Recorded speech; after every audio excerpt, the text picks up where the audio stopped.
You're listening to NIL Now, a podcast dedicated to the name, image, and likeness of today's college and high school athletes. So we're going to explore the crazy and wildly interesting world of name, image, and likeness. NIL Now, covering the latest sports business headlines and keeping you informed on the nation's top performers. This is NIL Now, where the stars of tomorrow are getting noticed today. It's the Wild Wild West, but we're wrangling it in. Presented by Headline Studio and Reddit. Here are your hosts, Lauren Sisler and Kevin Jones. Hello there, my friends, and welcome back to another episode of NIL Now, a production of Headline Studio and Reddit, where we cover the crazy and wildly interesting world of name, image, and likeness. Later, we'll speak with Syracuse.com reporter Chris Carlson to talk more about Jim Boeheim and Syracuse's NIL developments. You don't want to miss that. Going to get some good stuff going there. NIL Headlines. But first, we're going to dive in a little bit more on Jim Boeheim and some of the recent developments that have happened. I want to get your take on this, Kevin, as I bring you in to discuss the latest on this, because this was something we covered in one of our recent headlines about the comments that were made by Syracuse basketball coach Jim Boeheim, making specific comments about Miami, Pitt, Wake Forest buying their teams through NIL deals. Well, then Boeheim came out and quickly revoked those comments. But since then, the ACC and Commissioner Jim Phillips have followed up, basically stating, and this coming from an article on 3, the ACC did send a memo to member athletic directors, basketball coaches, and basketball committee members, highlighting recent, quote, unacceptable conduct and, quote, public comments that are not in line with the ACC's sportsmanship principle. The memo also included the conference's sportsmanship principle, which lists public criticism of officials or coaches as punishable offenses. Punishment could involve a fine of up to $25,000 per occurrence. So, KJ, just your thoughts, because obviously these comments, you know, what do we call it? The Boeheim Boogie. What was the Boeheim boogie? You go boogie, yeah. Everybody boogieing. So he had to boogie on back his comments. Yeah, I mean, do you think this is in line, that the ACC is in line with putting out these comments and statements to try to keep maybe coaches from lashing out for these things? Yeah, I think it's in line with entities / people / businesses, leagues, conferences, making statements or doing things that speak volumes, or they're really trying to say something else. So this, to me, it feels like it's like, listen, like NIL's here to stay. We support NIL, so let's not bring bad light to the situation off of he say, she say. You don't really have any evidence, and then you got to go back up there and say, hey, you know, my bad. I probably shouldn't have said something like that. Speaking of Boeheim, so I think it's really the ACC. You know, they call it the sportsmanship principle, but it's also, I think, a larger message to say, listen, this is not going to be tolerated. You know, now everyone wants to talk about NIL and use that as a scapegoat for wins and losses, or just shedding bad light on the situation when that's not necessarily the case everywhere.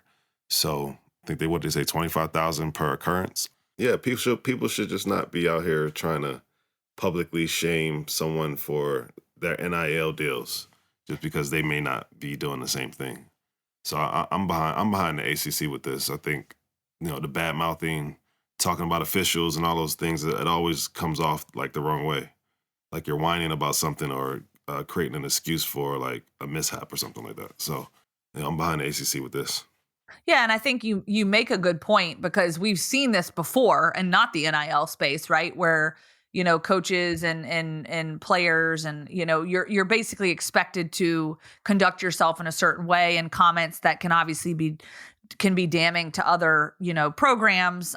You know, lashing out like that first of all doesn't create a positive camaraderie within the league. And yes, I know it's a competitive spirit, but when you start kind of lashing out, maybe making statements that could be true or false, but if you're doing it in such a way that essentially, you know, kind of slanders another program, you're not really positioning the ACC in general in a positive light, you know, and really all these schools are supposed to be allies. So I think that it definitely makes sense.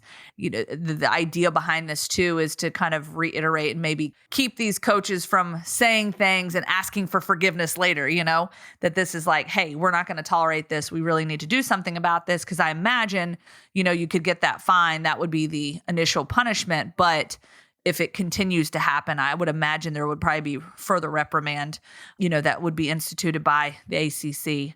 I guess the other thing I would ask you before we jump to our next headline, how do you think this plays into that new NCAA bylaw that we talked about last week? With that bylaw and what this could mean, obviously, for college athletics and, really what it could mean, because basically that bylaw states that in a roundabout way that you could have allegations against misconduct or not following along the protocols, and then you have to prove yourself innocent, which obviously adds a whole nother wrinkle to this situation. Yeah, can you imagine? I mean, it's like one law comes out that says, hey, if you report something, then we're going to think that that's fact, and then that person who had the allegations against them has to prove their innocence. And then you have a follow-up with the ACC saying, well, if you're slandering and talking bad about another program, then we're going to fine you. So it kind of neutralizes the momentum or the situation in a way. To your point, that could be the bigger reason behind this. I was just saying it might be a bigger reason and not just what happened with Boeheim. It could be like, listen, in our league, we're not going to tolerate, random statements about, accusations that may be happening or what you think might be happening. And they're also saying, like, let's not make these things like personal attacks on certain programs. If you want to talk about NIL as a space, then that's different than, talking about a university and what you think a coach did or purchased a team or something like that. So, yeah, it's interesting. That's a good point, though. So we'll have some more time to unpack all of this as we welcome in our guest later in the show, Syracuse.com reporter Chris Carlson. So looking forward to having him on. But now we're going to move to our second headline, and this one is kind of fun. Now, forgive me, and I need some help here because I'm not a huge yogurt person, mostly because I hate fruit, and I feel like most yogurt has fruit in it. Okay. Wait, you hate fruit? I do hate fruit. Like all fruit. Mac and cheese and French fries, though. Yes, mac and cheese and French fries are the real thing. And as you guys know, I've got a baby on the way in June, and that poor boy, whether I don't know if he's going to come out and love fruit or hate it, something's going to happen because I literally hate fruit. Like the only way I can eat fruit is like an applesauce. It's got to be pureed. I know I'm a child. Hold on. Do you like tomatoes? I used to hate tomatoes, but now with salsa and things like that, I definitely like tomatoes. Isn't tomato a fruit? It's questionable. I got you. It's questionable. Like, because there's tomato and avocados. People say avocados are technically fruits too. Wait, so do you like avocados? I actually do like avocados. So, I guess in theory you can add that to the list, but like bananas, apples, you name it, like hate it. And if you were to sit here on this podcast right now, KJ or Dean, and were to, just bite into a juicy apple or like a peach or whatever, I would literally be envious of you because I'd be looking at you like, that looks so scrumdiddlyumptious. That would be like, I hate it. I mean, it's a texture thing. I can't stand the skin, like on a grape, like biting into a grape and that skin on the outside, like forget about it. Ugh. Okay. So wait, no smoothies? If the smoothie's got to be blended very well. So you will have a smoothie though, like a fruit smoothie. Well, I will if forced to, but I tend to lean towards the peanut butter cup ones that are like chocolate and peanut butter and yogurt and stuff. So this is a game changer.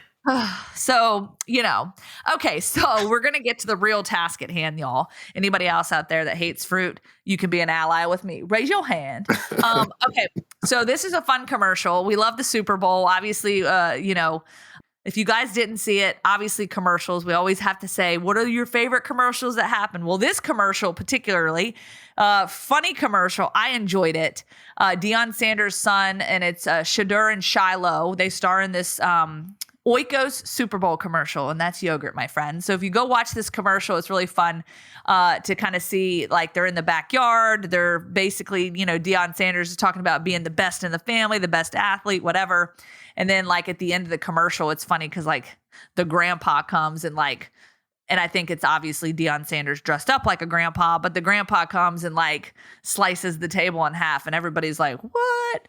It was funny, but the reason obviously we had this commercial is because, I mean, in what world do we live in where now these two athletes, Shedeur and Shilo, two of the newest Colorado football players that Deion obviously brought over with him to play Power 5 football, are now maximizing their NIL, and they get to do it alongside their dad. So it's kind of interesting that, we're in a new world that they can actually do that.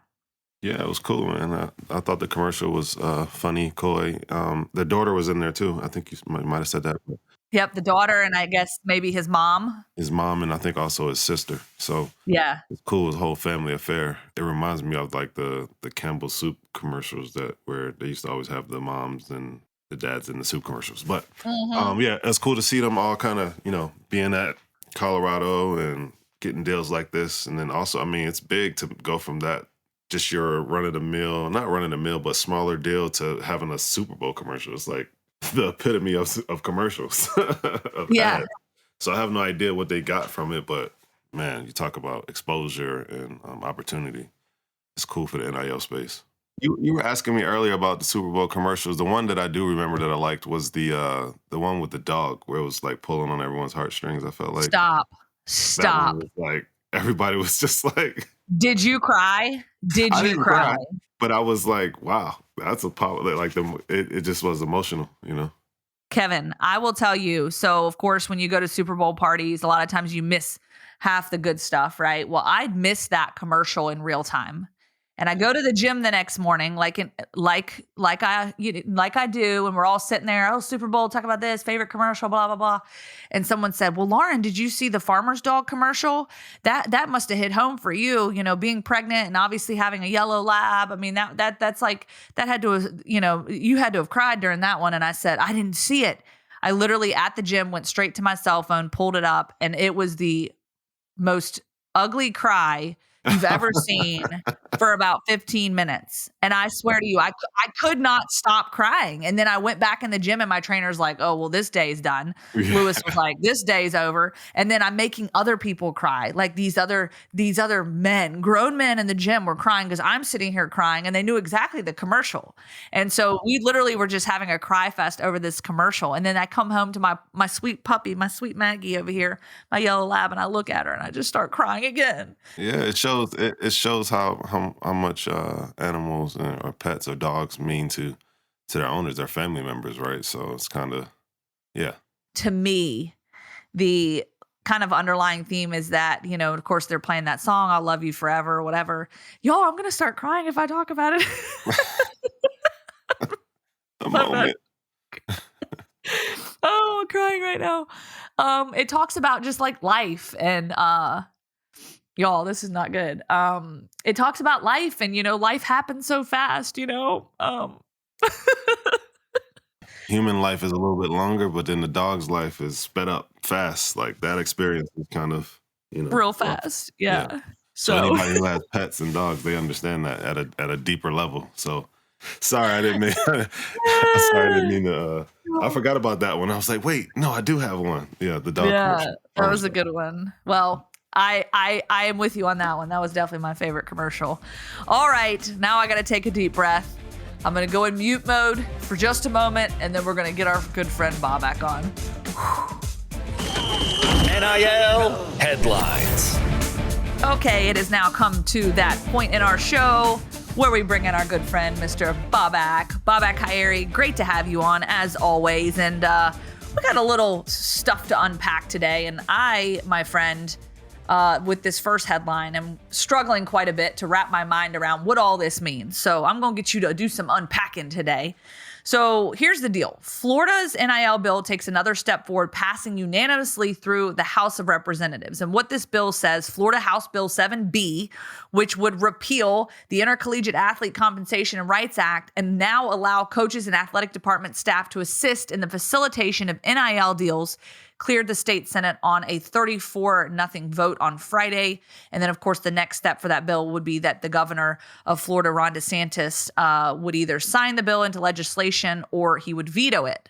So just give us the lowdown on this. Help explain this to those of us like me who just don't quite understand what this means and the magnitude of it, not only for the state of Florida, but obviously NIL as a whole. Yeah, no, this is an interesting bill. One of the problems that arose early on when states didn't really know how to respond to NIL, because it started in California, it was loosened up by that Supreme Court ruling, and some states decided to create extra restrictions that others did not, and Florida was one of them. So outside of Florida, schools could organize NIL deals to a certain extent, or at least talk to them. But in some states like Florida, they had created statewide rules that didn't allow their coaches to participate as much, or the schools to participate as much in talking about it. So as NIL has developed now over the last year and a half or so, some states have decided to take action to put themselves on the same playing field. It's always a really kind of safe thing to do politically because, for example, this bill, as it's been moving through, has been unanimously voted on in favor of repealing it by both the Florida House and the Florida Senate. I know as of today, the day we're recording this, which is February 15th, it was just put before the governor. So it seems expedient for him to sign it because everyone in the legislature has unanimously voted for this. But that's what it kind of goes down to. It's trying to bring Florida into a zone that some of the other states are in, allowing their coaches to, I guess, maximize recruitment using NIL. Alabama repealed its NIL legislation last February, and South Carolina suspended its NIL law in June. And I know Louisiana removed parts of its prohibition on schools directly or indirectly arranging for third parties to provide compensation to student athletes as well last June. So that's what we're kind of seeing. It's a lot of these states responding and trying to put themselves on the same playing field as the other states, especially, Florida's had a couple of incidents where NIL deals have fallen through. I know one of the funnier responses was a Florida State fan, a Roomba ate my feet. He thinks this bill in Florida to repeal a bill, I guess, however you want to call it, should be called Reforming Amateur Sports Happiness and Dollars Acts, AKA the Rashada Act, to help Florida be on that same playing field in terms of what's going on in NIL. I think that my professional opinion is that there could be a conflict of interest, and I think that's what this one of the reasons why they didn't want the schools to be involved, because now, they're in control of, what players get what, or not necessarily in control of it, but they can start pushing things to certain players and not others. So, like I said, you always want this equitable culture of compensation to where all the athletes can have, equal opportunities at certain things. Keep it neutral by having another party involved. I think you bring up something interesting, because without some kind of federal legislation or some other kind of overarching rule governing all of this, the states, each made their initial legislation, and as it turns out, some states were looser than others, and rather than those looser states tightening their rules, the default seems to be everyone will loosen up more. So I think what we're seeing is a product of a lack of federal rules, or at least some kind of national level rule where the schools have to follow it. And again, as we always kind of talk about it, it's the Wild West a little bit. So when you have these kinds of random interpretations, states left to themselves, so it's easier to get, I think, especially political consensus to make a bunch of college football fans or constituents happy is like, okay, we'll loosen it up so our team can compete with everybody else. And of course, for all the teasing Florida State fans were doing of Florida and all of this, my favorite was a response by a Florida fan, Delflower. A thank you would be nice, because because that's what some of them respond. Florida State fans, of course, after Florida loses a high profile recruit in embarrassing fashion due to their NIL collections and competence. This is a Florida State fan, Alex. and R33 was, I'm not saying that, but that's what caused this kind of maneuver, this kind of move to loosen it up. But at least it's going to benefit, all Florida schools, at least in terms of political capital. You can't hurt helping Florida State, Florida, UCF, Miami at all. There's so many of them. It's the natural direction with a lack of national legislation to see things kind of default to the lowest common denominator in terms of rules and restrictions on this. Yeah, and I think, kind of wrapping up here on this topic of conversation, one thing that's been kind of interested and even noted, I actually did a Legacy Award event with Nick Saban last week and talked about, Alabama. That was a headline that we had last week as well, just talking about the new entity that Alabama is implementing. And really, he just kind of talked about, how important it is to get these people on board and really level the playing field, but to give all players some sort of compensation. And no, it might not be even across the board, but allowing every player to get some piece of the pie in some way, shape, or form. And obviously that's not something that, these kids were offered up or had the opportunity to have many years ago, and up until the NIL was present. So, I think that the coaches are getting involved as much as they can in the fact of, let's help these kids out. Let's maximize this NIL potential. But again, it's never going to be even where every single player on the team is going to get an equal amount. And, who's going to be facilitating that and kind of being the director and the orchestrator of this money? Because certainly as a coach, you're already up to your ears and so many other obligations and everything else you have to do. The last thing you want is being, called out for being teacher's pet, or treating your players differently. Let's just say you're Deion Sanders, somebody we obviously talked about in the previous segment. What are you going to do when you're giving your kids money, right? And how does that work out if you're now a coach delegating the money and giving out money and being part of all that? So it does beg questions like that when you start to add that to the whole pot as well. All right, so jumping into the next headline, Florida State receiver Mycah Pittman disclosed and talked about his NIL earnings on a podcast, saying that he definitely made over $100,000 last year. So our Reddit folks obviously jumping in on this conversation and sort of what his remarks are, just talking about this on his appearance on the Mental Sweat podcast. And so he said, I'll tell you guys, I definitely made over $100,000 last year. I'm going to probably make over $150,000 this year. And it's great. It's a great opportunity. It's a blessing. I was broke at Oregon. I didn't have no money, before the NIL. I couldn't imagine how much money I probably would have made or used asset-wise with Oregon, because Oregon has a great platform. You've got Phil Knight backing it, and it's a great resume. So I couldn't imagine if I could have branched out and got these deals there. Some interesting thoughts there on Reddit, Bobak. I'll let you kind of take it away and give us some of your highlights. Yeah, whenever a player tends to talk about their earnings, the default response from a lot of fans, as represented by Rutgers fan Huazi, is like, pretending the IRS is listening and asking, oh, did you? But I think to some extent, as some folks, responded to that, why does everyone assume these kids aren't paying their taxes? I'm sure, especially with as sophisticated as these athletic departments are getting in terms of taking care of students with their NIL deals and making sure they don't make mistakes, I'm sure some of them are paying taxes. Of course, then there's the whole question of, well, they are still young guys who haven't really been handed a ton of money before. So hopefully they're taking care of that. But that was one of, I think, the ongoing discussions, the question of how much experience do they have. Of course, in this case, Mycah, his family is an NFL family. So they've got experience. I think his brother's in the league right now. So to that extent, he does have a little more experience than a lot of these young men heading into college football and suddenly being handed a substantial sum of money. Of course, people wanted to tease Oregon because of that initial line, I was broke at Oregon.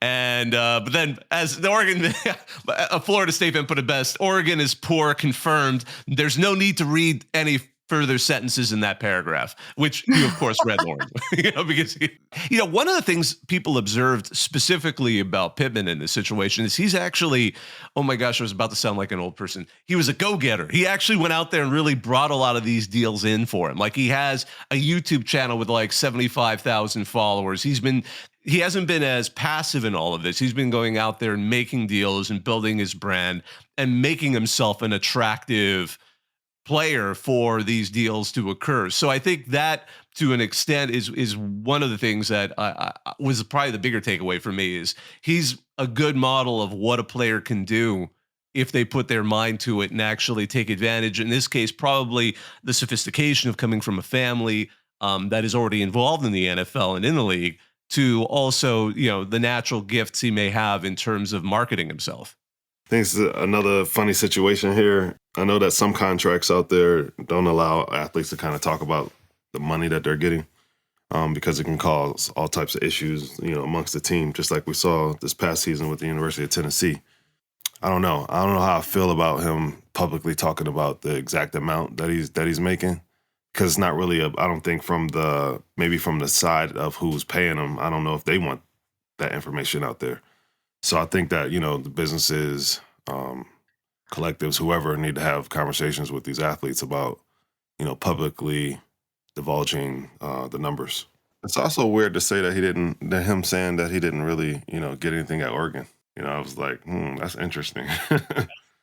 to then go to Florida State and be making that amount. And then he also gave shout out to the Oregon platform because it's really good, but he wasn't making anything. So I was confused by the statements. I was too. I wanted to ask him, did you decide when you went to Florida State, okay, now I'm going to be more serious about going out there and getting deals? Yeah, I had the same question. Absolutely. Yeah, my brain was kind of spinning with all that as well.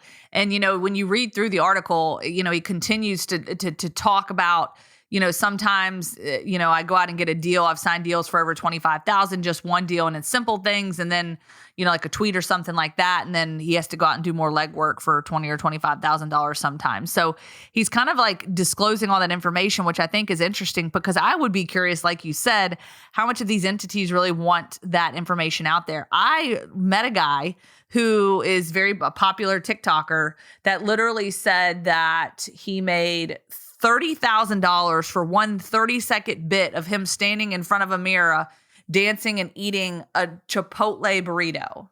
$30,000 just for a 30-second video. That is insane to me.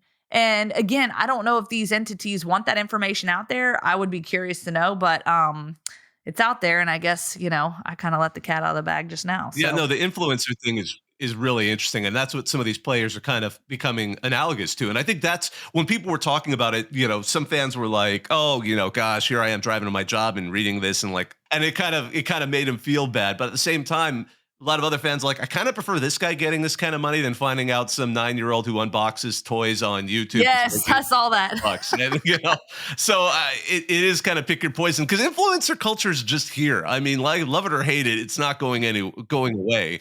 And it's so funny when you said that Chipotle thing. I'm like, I wonder how many people they figure that see that. How much does a Chipotle typically pay for eyeballs per eyeball, knowing they're going to convert so many of those eyeballs into people who might actually go and buy a Chipotle burrito? I'd really be curious to see where their numbers are, because once you know the numbers, actually, it gets really easy to quantify how much you should be paid, with your YouTube or your TikTok or whatever social media you're on. Yeah, the metrics definitely speak volumes there. That's interesting. You're listening to NIL Now.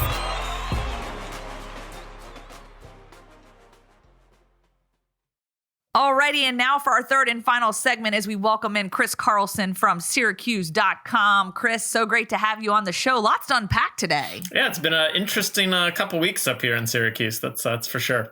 I know. So the timing of getting you on the show is pretty good, because Jim Boeheim has been in the headlines a couple times now. And of course, the ACC coming back after some of Boeheim's statements that he backed up, or at least, apologized for, have come to the surface now with some thoughts on, how they can, I guess, reprimand those that might speak out against other schools with accusations. And so lots to unpack there. So I would just first and foremost kind of love to get your thoughts on sort of what you make of all that and how that has kind of resonated there on campus at Syracuse. There are probably two schools of thought locally. One is that, Jim Boeheim speaks his mind and is, which is true, and is speaking truth to power, so to speak, and that the people out here buying teams, and that he is just telling it like it is, and that's how college sports are, and everyone wants him to shut up about it, and he's going to say what he wants. However, Syracuse also has a booster who is very active in NIL and has at least promised to also buy teams. So there are certainly a segment of the fan base who thinks it's a bit hypocritical that Jim is complaining about the efforts of some schools and not others. Having covered him for a while, he speaks bombastically, and I think I know what he was trying to say, which is essentially, I didn't buy this team, and so if you're criticizing me this year, you shouldn't be criticizing my coaching this year. And if my Boeheim interpretation, faculties are correct, I think that was the issue he was taking. He's very thin-skinned. He doesn't like, when you question his coaching acumen, and they haven't been very good this year. So, I think he's hearing that, and that was sort of like, hey, I've got 6 freshmen. I'm going against teams that are, gone through the transfer portal or used NIL to buy older players. So, anybody who's criticizing my coaching, you can, shove it. I think that's the point he probably was ineloquently making. That's funny. That gives a little more context. That makes a little bit more sense. Yeah, I mean, he clearly did not express himself like this, right? Use your words. Clearly. And he doesn't like it either. He doesn't like the transfer portal. He probably just likes the transfer portal more than NIL. And the one thing we don't know, I guess, is right, background conversations, tampering, that sort of thing. That is a place that I think he thinks is worse than just NIL, right? If you're recruiting somebody off another team, coaches have their own rules, right? Their own code, and recruiting players off another team is like the code is, breaking the code to him more than paying players. I don't know how much of that happened with any of those guys, but I think it probably happened with Miami, right? You just look at the circumstances there and Nigel Pack leaving, and it seems pretty obvious. Yeah. Like I was saying, that's good added context to the situation. So how do you feel about, the ACC coming back right after that? Not right after that, but a few weeks later, talking about the punishments and things that they're going to do, the restrictions they're going to have for people publicly talking about or slandering other, programs or universities or teams. I think it's just like something a conference has to do, right? You can't be out here bashing other programs and publicly accusing people of breaking rules in the conference. I mean, you're not really bringing receipts, right? Like, I mean, other than Miami, like, what is the basis for any of those accusations that he's tossing out there? And the part that I don't know, that I'm curious about, right, is this new NCAA standard. It sounds like they're going to take sort of any credible public accusation, and they can use that to presume a school committed a violation. Like, I don't think they can take what Jim said and just accuse another school of committing a violation, but we don't know that yet. They haven't set those parameters. I think it is going to be like, if you bring the receipts, we're going to assume that it's a violation. But, you can't have coaches out there accusing programs of things at this point, especially when that sort of presumption is part of the NCAA rules. Yeah, and that's been a big topic of a conversation for us, just talking about that new bylaw that's out and how that can certainly add some fuel to this crazy fire that we're obviously trying to fan that flame at this point. Kind of digging a little bit deeper, you talk about the famous booster, Adam Weitzman. He's been spearheading the Orange's NIL efforts, and certainly good friends with Jim Boeheim. He has frequently been known to bring famous people to Syracuse games. I guess some of the guys that were on the list there from this year, Jalen Hurts, Josh Allen, Stephon Diggs, Damar Hamlin is expected to be, making an appearance coming up, this upcoming weekend. And then, he's had other guys on there, NBA players. And now, this kind of ties into them helping to land a 2024 basketball commit, Elijah Moore. Kind of interesting how this whole thing has come to fruition. And with this NIL deal that's obviously been offered, undisclosed sum, how much of this relationship has really, benefited, Syracuse, and how does this play into all of this in your mind? Elijah Moore is the first sort of top recruit they've gotten in the NIL I mean, they got Judah Mintz. But since Adam Weitzman has joined the NIL game, Elijah Moore is the first sort of top 100 recruit they've gotten. Adam has said that he has offered him a 6-figure NIL deal over multiple years. He hasn't gone into specifics, and so that could mean all sorts of things in terms of like what the terms really look like and what they are. But it certainly helped land Elijah Moore. They flew him up here a couple days before he was going to commit on a private jet with the rappers Fabulous and a Boogie with the Hoodie, which is a brand new ground, I think, in recruiting to be doing recruiting visits on private jets and with celebrity guests. That is wild. You know, the NCAA says it's going to crack down, and like I don't think what they're doing is so out of line in terms of money, but like from a spotlight standpoint, like that's not the best move probably right now for any booster to be making. Why do you say that? Why do you say it's not the best move right now? What's your thoughts behind that? The NCAA has said essentially we want to enforce some rules and we want to crack down on somebody.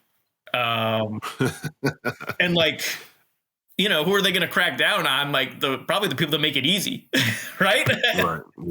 Yeah, that's fair. And I mean, that's you know, fair. you're taking out a billboard. And I mean, if you're the NCAA and you're telling schools that rules matter, and this guy, like to some degree, I give him credit. Like he's open, he's talking about it. Like we should want that as a society. But like you're also just openly saying, like, I don't care about your rules. Right. The NCAA is the cops. And if you're out there telling the cops, like, I'm going to break the rules and there's nothing you can do to stop me, like the cop is probably going to be pissed off. Right. What do we personally think amongst us on here? Do we think that something like that is out of bounds, or do we think that is from a marketing branding standpoint, association? Do we think it's an issue or not? Kind of on the fence. I think it's kind of funny, exciting, oh, that's a cool brand opportunity. Like Syracuse probably doesn't really have anything to do with Fabulous, but they know that the kid may have interest in that. So it's a move to kind of say, hey, we're paying attention to you and what you might like, you know, customize experience, visit type situation. So I'm just wondering, do we feel like it's a violation or kind of cool? I tried to talk to 12. I talked to 12 sort of NIL people. And there was like a mixed reaction to it. Although more people broke down on the side of a violation. It was like 10-2. Of course. I'm also like, I wish it wasn't. Like, I think it's cool. Like, how cool would it be if kids could have that experience, right? Nobody's getting hurt. Yeah, that's why I was asking, just wondering, why is it is it a violation because it creates a competitive advantage against other schools? I think they're trying to keep boosters out of recruiting. Like that's still like the thing that if they could control one thing in NIL, it's like boosters and recruiting. I know, and one's got to wonder like how much, you know, when you consider the price tag of that one visit, from obviously the private jet, the fuel, the pilot, all that stuff, and of course I know, you know, he's got access to all that, but there is a cost involved. It's coming out of someone's pocket. And then, of course, for the rappers, you know, like, I don't know, it's just interesting, you know, and is this a conversation where you say, all right, Elijah, who are your favorite rappers? Like, how does this all come? Okay, let me get this done. You know, it's one of those things you just kind of, and, you know, maybe he's a huge fan of is it A Boogie with the Hoodie? And Fabulous, you know, maybe he's a huge fan of them. Maybe it's just like, these are guys I know that I can get here, but there's got to be a price tag associated with that as well. I'm sure. And so, you know, it starts to add up in so many ways. And then of course you think the kid's probably like, hey, instead of spending all that money, why don't you just cut me a check for, you know, $20,000? How about that? And this was a case where he had hoped to fly another recruit, a top 5 recruit, Boogie Fland. He had hoped to fly him in with Elijah and have both of them there. Which is probably explains why he got Boogie with the Hoodie, right? It might explain. It might have been like, oh, let's go, you know, let's make this happen. So it wasn't a case where the kid, where Elijah told him, these are my favorite rappers. Like, I'd love if they were on the visit with me. But it's not hard to see like a school doing that as a next step, right? Like what 2 celebrities would you like to hang out with for the day? Like, yeah, we can set that up. All right, so let's have fun with this real quick. Chris, KJ, if you could pick any celebrity type or, music artist, who would it be that you'd want to fly in with? If you were going to go sit at a game, fly on a private jet, who would it be? Oh, man. Kanye West, but the conversation will be awkward the whole time, so I don't know if I would actually all the way enjoy it. Chris, you got anybody in mind? I mean, it's basic, but like, I don't know, like LeBron is involved in so much stuff now, right? So you could go multiple ways with the conversation. You could go business, you could go branding, you could go pure basketball. You probably wouldn't get bored, and maybe he'd be interested in discussing one of those things with you. Where he wasn't like, shut up. Like Brady, I mean, I don't know. Like, I guess he's got a reputation for being pretty interesting, like outside of football. But like, I don't know. It seems like it'd be tough to get that dude to talk about anything other than football, right?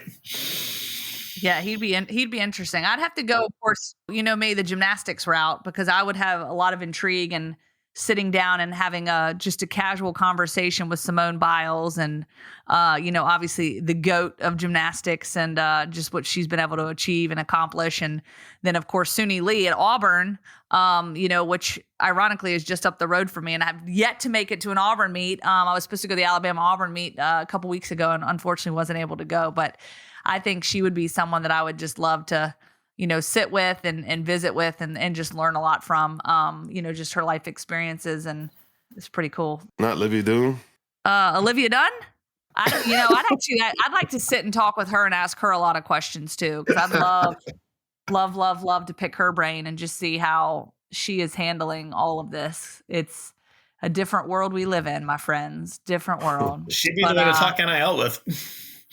Exactly. Yeah. Awesome stuff, Chris. Well, we appreciate you. Always interesting to kind of, this has been in the headlines for the past couple of weeks. So it's kind of interesting to get someone's perspective that's kind of on the ground there going through all this and hearing all the chatter and sort of there on the front lines with all of it. So Chris, we appreciate you so very much. Thank you for coming on the show today.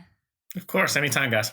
All right. And that again was Chris Carlson of Syracuse.com. Thanks for joining us. You can follow Chris on Twitter at @CCarlson on SU and read his latest work on Syracuse.com. You can also follow us at NIL Now Show on Instagram and Twitter, on Reddit, of course, at NIL. Tell a friend. Let us know what you think. Send in your comments. And, of course, you can find next week's episode out wherever you get your podcast. Thank you to Bobak Hyeri, as always, from the Reddit College football team. I'm Lauren Sisler. My co-host is Kevin Jones. A big thanks to our audio engineer, Colin Schmaling, our associate producer, Dean Zolkowski. I wanted to say her last name that time, Dean. And our executive producers, Richard Diamond, Selena Roberts, and Scott Brodeur. Until next time, y'all, we'll see ya. Thanks for listening to NIL Now, presented by Headline Studio and Reddit.